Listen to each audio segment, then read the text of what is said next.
Это окраина Бугульмы, территория того самого ремонтно-механического завода, где в начале недели произошла трагедия. На 7-летнюю девочку упала железобетонная плита. Она скончалась на месте. Жалко, мы же родители знаем, даже бабушек, дедушек с того дома. Как не знаем? Тяжело, конечно, это все.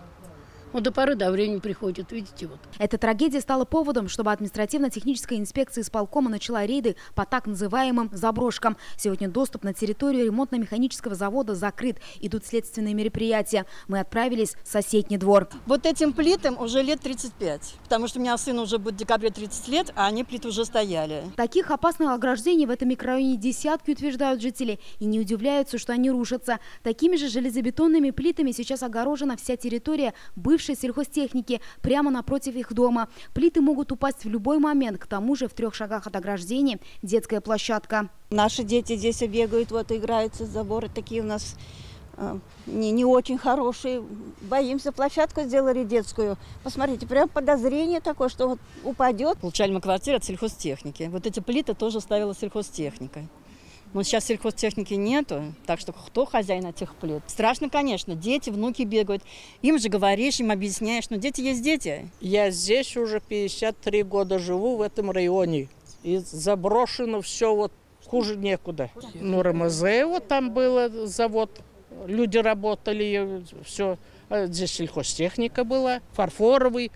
Ничего нет у нас сейчас. Предприятие расформировали 10 лет назад. Земли сейчас принадлежат предпринимателю, говорят в исполкоме. Он сдает помещение в аренду. Сегодня проверяющие оставили ему уведомление содержать в нормативном состоянии участок и обеспечивать на территории безопасность – его обязанность. Если мы увидим нарушение, мы его фиксируем. В первый раз мы с ними разговариваем про беседу. Если они не понимают, мы уже пишем протокол. После они приходят в административную комиссию. Комиссия уже обязует их выполнить. Или штраф им накладывают, или обязуют, дают срок выполнить нарушение. Это двор на Гоголя 55. Здесь произошло второе ЧП этой недели. Стена старого кирпичного сарая, которая примыкала к детской площадке, рухнула на 6-летнего ребенка. С многочисленными травмами его доставили в ДРКБ в Казань. Заброшенные сараи были.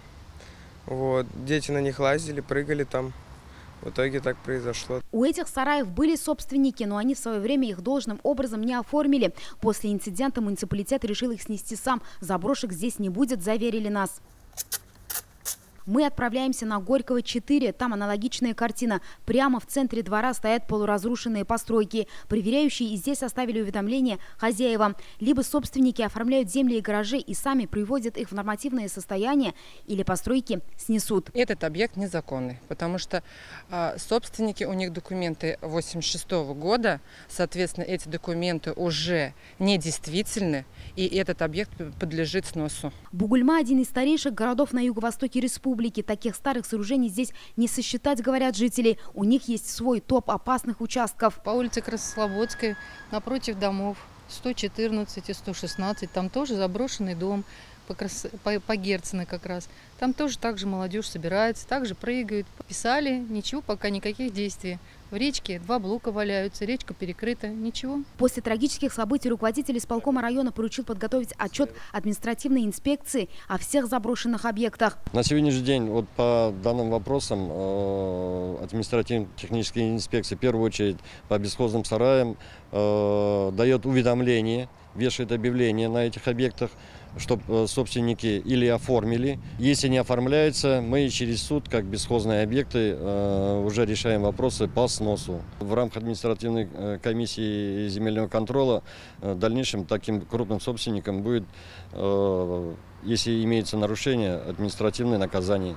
Для юридических лиц до 200 тысяч. За последние 2 года в городе по решению муниципалитета снесли больше 100 бесхозных и самовольно построенных гаражей и сараев. Работа по выявлению собственников продолжится. Филюза Хамидуллина, Ирек Хабибуллин, ТНВ, Бугульма. Закажи рекламу на ТНВ. Телефон в Казани 5 705 100.